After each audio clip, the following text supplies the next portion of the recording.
என்னென்ன போகுமா டக்குன்னு போன வீடியோவில் வந்து வைக்கையில் காட்டுறேன்னு இருக்கேன். இப்போ வந்து வைக்க போகிறோம்.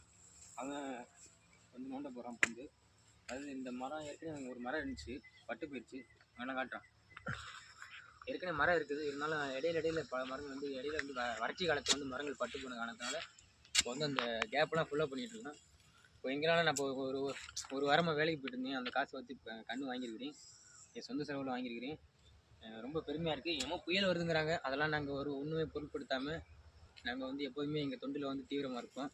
புயல் வந்தாலும் சரி, இடி மின்னல் என்ன வந்தாலும் எங்கள் தொண்டானது நடந்துக்கிட்டே இருக்கும். இது வந்து எங்கள் சொந்த செலவில் தான், யாரையும் எதிர்பார்க்க மாட்டோம்.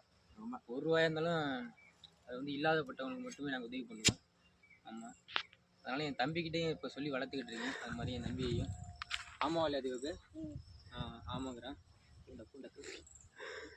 செயலாளர் வந்து ரொம்ப கண்ணியம் கட்டுப்பாடோடு இப்போ வந்து கண் வைக்க வந்திருக்கு.